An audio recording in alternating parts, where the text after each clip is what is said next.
My family ignored me at Christmas, then sent me a $25,000 bill for my sister's car, so I took action. Please stay with me as I tell you my story, and please don't forget to support our channel by subscribing, liking, and sharing with your loved ones. I was standing on my parents' front porch in the freezing Pennsylvania cold, holding a bag of carefully wrapped Christmas gifts, when I realized they weren't going to open the door. I could see them through the window, my mom handing my sister Chloe a sparkling new necklace, my dad laughing, the soft glow of the tree lights flickering against the glass. They heard me knock. They heard me call. They just chose not to care. It wasn't new, but the cruelty cut deeper this time. I kept knocking, hoping maybe they'd open the door and pretend it was a misunderstanding. Instead, Chloe glanced toward the window, saw me, and smirked before turning back to unwrap another present. I don't know why I stayed there so long. Maybe some pathetic piece of me still wanted to belong. But eventually the cold in my chest hurt more than the cold in the air. So I walked back to my car, sat behind the wheel, and cried until my breath fogged the windshield. I spent Christmas alone in my apartment, eating leftover Chinese takeout and staring at the gifts I never got to give. It should have ended there, but a week later, an envelope arrived from my dad. At first, I thought maybe, stupidly, they were finally reaching out. Instead, I unfolded a typed invoice demanding $25,000 as my fair share for helping Chloe buy her new car. A car I didn't approve, didn't co-sign for, didn't even know existed. I read the letter 3 times, each word feeling like a slap. According to my father, family supports family, and since I had a stable job, I should contribute. He even added a due date, like I was some employee beneath him. That was the moment something in me flipped. I wasn't angry, I was done. Done being the afterthought, the backup plan, the convenient scapegoat. Done begging for scraps of affection they clearly had no intention of giving. I put the letter down and realized this wasn't just about Christmas. It was about every year they treated Chloe like royalty and me like the family handyman who could be summoned whenever they needed money, labor, or silence. They'd always said I was stronger, independent, fine on my own. What they meant was that I was useful. But they forgot something. I may have been quiet, but I wasn't stupid. And if they wanted to play games with money, my money, they were about to learn exactly how strong I could be. I picked up my phone, not to call them, but to start taking action. If they wanted a battle, I was finally ready for it. Growing up in rural Pennsylvania, I learned early that I wasn't the daughter my parents wanted. They never said it straight out, but everything in our house made it obvious. My sister Chloe was the one they showed off at cookouts and family gatherings. They called her bright, charming, talented. People joked she would go far someday, and my parents smiled like they had already won some prize. I was the kid who stayed in her room drawing, the one who didn't talk much, the one who blended into the background. No one complained about me, but no one praised me either. My dad used to say, "You're the steady one, Maggie. You'll be fine no matter what." At the time, I didn't realize that meant they planned to give everything to Chloe and let me figure life out on my own. When high school ended, Chloe got a full ride through life. A car, a paid apartment near campus, tuition covered, even spending money tucked into envelopes as surprises. I watched her post pictures of parties and weekend trips, all funded by my parents. Meanwhile, I picked up shifts at a diner and stacked loans on top of loans just to get through community college. I never complained. I thought working hard was just what people like me had to do. Anytime I asked why things were so uneven, my parents had the same answer. "You're tough, Maggie. Chloe needs more help. She's delicate." It was strange hearing that, because Chloe was the one who screamed when she didn't get her way while I kept quiet and handled whatever came. But in their eyes, my silence meant strength, and her drama meant she deserved more. Years later, when Mom got sick for a while, I was the one who took time off work to drive her to appointments, clean the house, pay the bills they were falling behind on. Chloe came by only for quick visits, dropping off flowers and leaving before the dishes were done. My parents still praised her for trying, while I was expected to carry the rest without comment. When Mom finally got better, I thought maybe things might change, that maybe helping them would count for something. Instead, the moment she recovered, they slipped right back into their old habits. Calls went unanswered. Messages were ignored for days. If I reached out, I got one-word replies, if anything at all. It felt like once they didn't need me, they didn't see me. All those small cuts from childhood, the favoritism, the excuses, the uneven support, had piled up inside me for years. I had buried them because I didn't want to be the bitter daughter. I tried to accept my place, tried to tell myself it wasn't worth talking about. But that peace never lasted. Something inside me kept turning over the same question. Why was I always the one expected to handle everything alone? Everything stayed quiet until that $25,000 bill arrived. That letter didn't create the resentment. It only brought it to the surface. It was the moment I stopped trying to explain away the way they treated me. It was the moment I finally understood that my parents weren't going to change. And it was the moment I decided I didn't have to accept it anymore. When the bill showed up, I tried to convince myself there had to be some mistake. Maybe my dad sent it without thinking, or maybe it was meant to be a joke that didn't land. But after pacing around my apartment for an hour, I finally called them. I don't know why my hands were shaking so much. Maybe a part of me still hoped they'd apologize or explain something that made sense. My dad picked up on the second ring. His voice was flat, like he was talking to a stranger. I asked him why he sent me a bill for Chloe's car, and he didn't hesitate for a second. He said, "Family helps family. Chloe needed a vehicle, and you're doing well. You should help pay for it." No warmth, no kindness, just a statement like it was the most reasonable thing in the world. I told him I didn't agree to it. I reminded him I had nothing to do with that purchase. He sighed loudly, the way he used to when he thought I was being difficult, and said, "You make more than Chloe. You can afford it. I'm a mechanical engineer. I make a steady living, and I'm grateful for it, but I'm nowhere near wealthy. I budget carefully. I save where I can. I pay my own loans and my own bills." Meanwhile, Chloe hadn't held a job longer than a month, and they still acted like she couldn't manage life without them. As the call continued, something clicked in my mind. They weren't confused. They weren't careless. They had been watching me, my promotions, my salary changes, the way I'd finally gotten on my feet. They knew exactly how much I earned, and they treated that information like a resource they could tap whenever they wanted. I wasn't a daughter to them. I was a bank they didn't have to say thank you to. When I told my father I wasn't paying a cent, his voice turned sharp. "If you can't contribute," he said, "then maybe we don't need you around." He didn't yell. He didn't sound angry. He sounded bored, like cutting me out would be as easy as closing a drawer. I felt something inside me drop. Not sadness, just a kind of final clarity. I realized that nothing I had done for them had ever mattered. They valued me only when I could solve their problems or cover their costs. I didn't argue back. I didn't defend myself or list the things I had done for them over the years. I simply said, "Okay," and hung up. After the call, I blocked their numbers. I deleted their emails. I didn't leave room for them to explain or soften what they'd said. I decided I was done offering myself to people who had already decided I didn't count. That night, I opened the closet where I kept old boxes and pulled out a stack of family photos. Vacations, birthdays, school events. All the moments where I had tried to look happy, believing things would get better someday. I sat on the floor flipping through them, feeling more distant from those memories than ever before. For the first time in my life, I understood that living for their approval had only kept me small. They never saw me, not really. And without their voices in my ear, I finally had space to think for myself. I didn't know exactly what I was going to do next, but I knew one thing. I was finally free to act, on my terms, not theirs. After blocking their numbers, I tried to settle my mind, but the bill kept circling in my thoughts. Something about the amount bothered me. $25,000 wasn't a random number. It pulled at a memory I hadn't thought about in years, something buried under all the times I'd tried to be understanding. I spent the next morning sitting at my kitchen table with a cup of coffee that went cold before I even touched it. My mind kept circling one thought. If they were willing to bill me for something I never agreed to, what else had they done behind my back?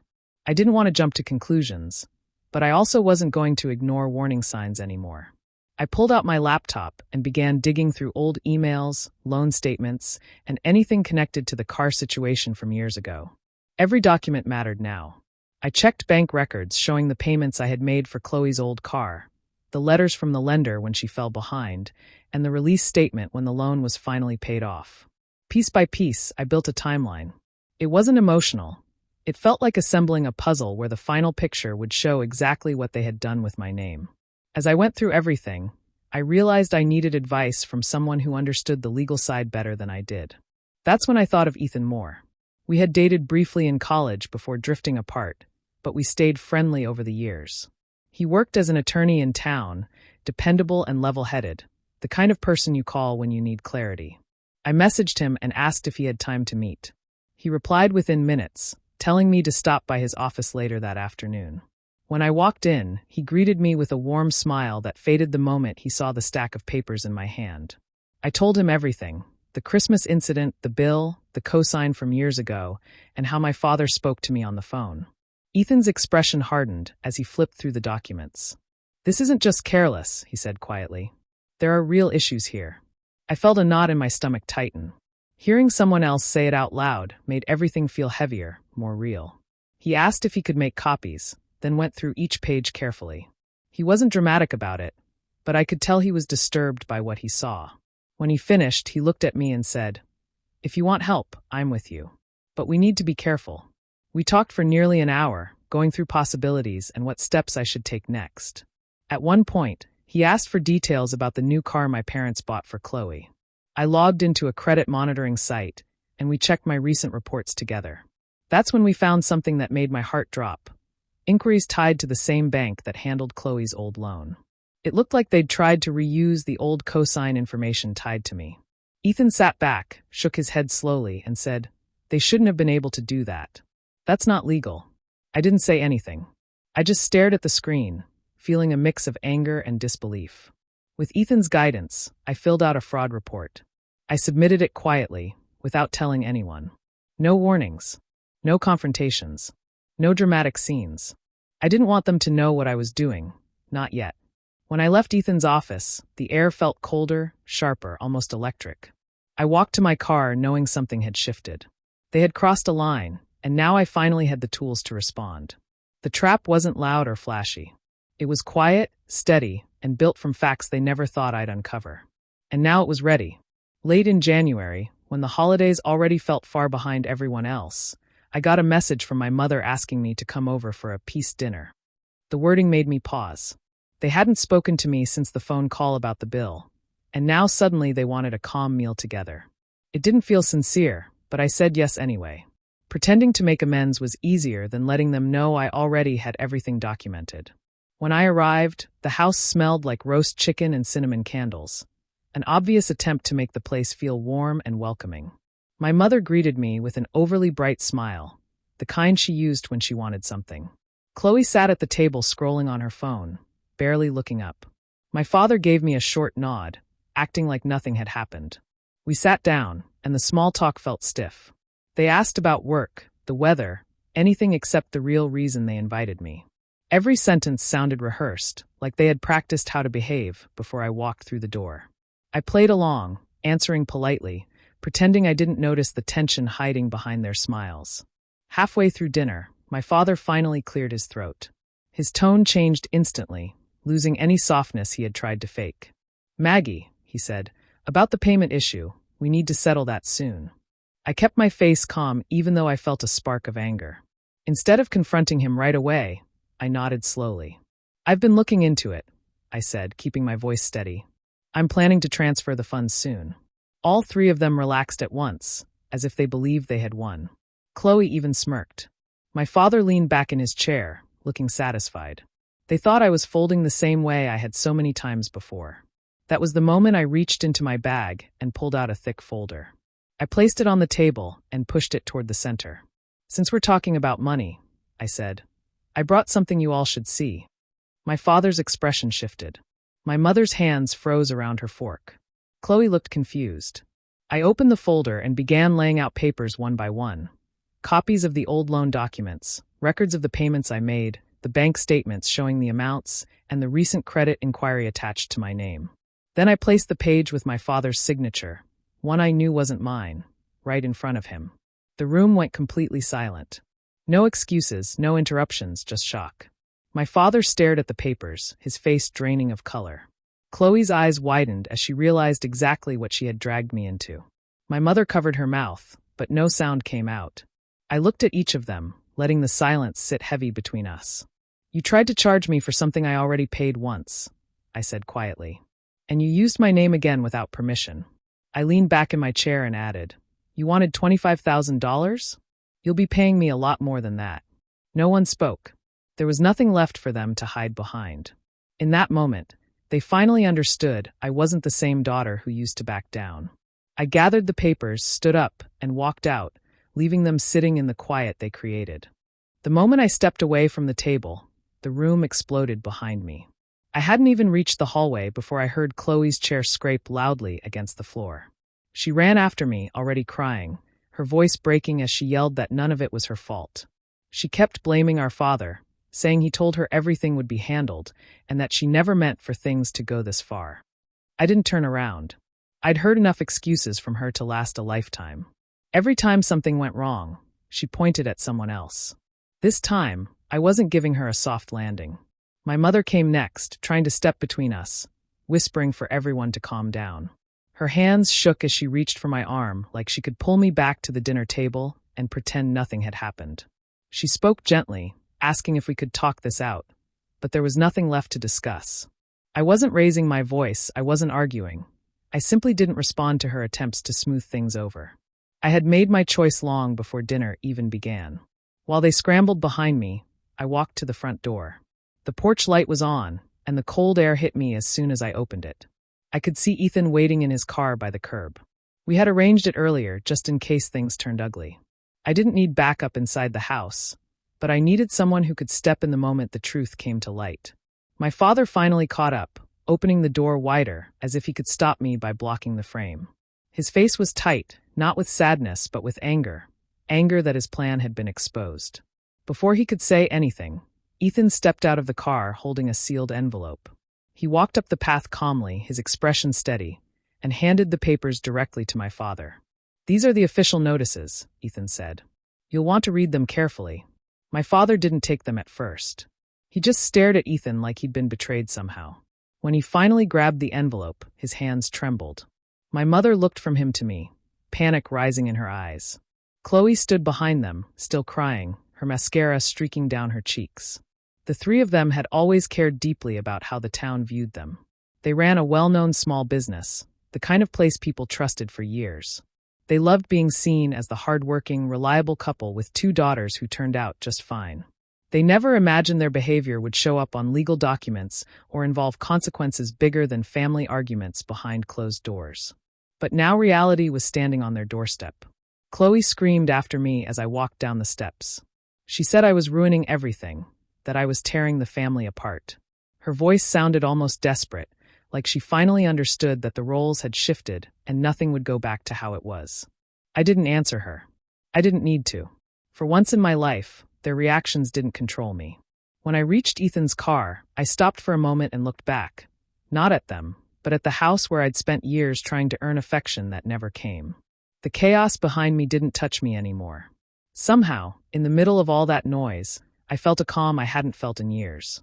I got into the car, closed the door, and took a slow breath. For the first time, it felt like the weight I'd been carrying my whole life had finally slipped off my shoulders. After the legal notices were delivered, things moved quickly, much faster than my parents expected. Ethan helped me turn in every document, every statement, and every strange credit inquiry that had appeared under my name. Once the investigators looked deeper, they uncovered things I hadn't imagined. What began with a car loan opened the door to a much larger mess. It turned out my social security number had been used more than once. My parents' business had struggled for years, something they always kept quiet about. Instead of cutting back or asking for help honestly, they had opened several accounts using my information. Some were small loans, others were credit lines tied to their shop. None of them were paid properly. Missed payments, interest piling up, fees, everything connected back to me on paper. I sat in Ethan's office staring at the report, feeling both stunned and strangely calm. It explained why my credit score had dipped at random times, even when I was careful with every bill. For years, I had blamed myself for not checking things more often. I never suspected my own family had treated my identity like a tool to patch up their mistakes. Once the investigation became official, the consequences came fast. The fraudulent accounts were flagged, and the responsibility shifted back where it belonged, onto my parents and their business. They received notices for unpaid taxes tied to those accounts, and authorities started questioning how they gained access to my information in the first place. Chloe wasn't spared either. The car she was so proud of, the one they tried to make me pay for, was repossessed. I heard about it through a neighbor who still lived on their street. Chloe had apparently cried and yelled in the driveway as they took it away, insisting it wasn't fair. But fairness had nothing to do with it. She had enjoyed a lifestyle built on someone else's name, and now the truth had caught up to her. During all of this, I didn't reach out once. I kept my distance, focused on fixing what had been damaged. My credit took time to recover, but slowly, accounts were corrected and false charges were removed. It felt like scrubbing years of fingerprints off something that finally belonged to me again. One evening, as I was reviewing updated statements, my phone lit up with my mother's number. I watched it ring until it went silent. She called again a few minutes later, then again after that. I knew why. Word had reached them about the charges they now faced. I imagined her crying, begging, trying to explain, but none of it mattered anymore. After everything they had taken from me, I didn't know them comfort. Instead of letting their voices back into my life, I focused on rebuilding my own path. I changed jobs and moved to a new city where no one knew my family or the drama we'd lived through. The first week there, I walked through neighborhoods until I found a small house that felt right. Quiet street, warm light, nothing fancy but fully mine. Signing the papers felt like taking back control of a future they had tried to write for me. For the first time in years, I wasn't looking over my shoulder or waiting for the next crisis tied to my name. I was building something clean, steady, and real. And I was doing it without them. A full year passed before I heard anything new about my parents. By then, I had settled into my new place, grown comfortable with my quiet routines, and started to feel like my life finally belonged to me. I wasn't checking updates about them anymore. I wasn't curious. I had closed that chapter and moved on. But one morning, as I sorted through my mail, I found a plain envelope with my old hometown's postmark. For a moment, I debated throwing it away without opening it. Curiosity won. Inside was a formal notice explaining that my parents' house was being put up for sale. The proceeds would go toward the debts tied to their business and the fraudulent accounts uncovered during the investigation. The letter didn't mention my name, but it didn't need to. I understood immediately. They were losing the place they had lived in for decades. The same house where they ignored me at Christmas, the same place they favored Chloe and treated me like an afterthought. It felt strange reading it. I expected to feel satisfaction or anger or something sharp, but instead, the only thing I felt was distance. I had stopped carrying the weight of their choices, so their losses didn't sit on my shoulders anymore. A week later, another piece of mail arrived, this time from the agency handling the restitution from the fraud case. I opened it slowly, unsure what to expect. Inside was a check for $28,000, along with an explanation of how the amount had been calculated. I stared at the number for a long time. My parents had tried to demand $25,000 from me, claiming it was my responsibility. Now the law was making them pay me more than that. The irony wasn't loud or dramatic. It just settled quietly in my chest, almost like the universe had gently pushed everything back into balance. I didn't smile, but I did take a deep breath, the kind that feels like it fills every corner of your lungs. For the first time, justice didn't feel like revenge. It felt like closure. I could have used the money for something fun or practical. I could have tucked it away into savings and called it a reward for surviving everything they put me through. But the more I looked at the check, the clearer it became that I didn't want it to just sit in a bank account. I wanted it to mean something. Over the year, I had met a few women through community groups and support networks who had gone through situations similar to mine. Relatives opening accounts in their names, families using their credit, parents controlling them financially. Listening to their stories brought back memories I had worked hard to bury. It made me realize how common these situations were and how silently people suffered through them. So I made a choice. I decided to use the restitution to start a small foundation dedicated to helping young women who were dealing with financial manipulation by family members. It wasn't anything huge at first, just a program offering guidance, resources, and referrals to legal support. But it was real, and it was mine. As I filed the paperwork for the foundation, I felt something shift inside me. All the pain, the betrayal, the confusion, none of it had been for nothing. I took what was meant to break me and turned it into something that could protect someone else. What they never saw coming was that their attempt to take from me ended up giving me the power to help others stay free.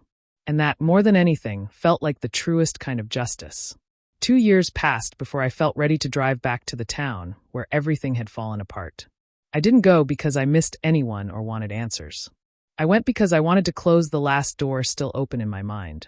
The drive was quiet, the kind where your thoughts settle instead of racing. I didn't feel nervous or angry, just steady. Do you think I made the right decision by cutting ties with my family for good? Or should I have given them one last chance to change? I'd really like to hear what you think in the comments. And if you enjoy stories like mine, don't forget to subscribe and turn on notifications.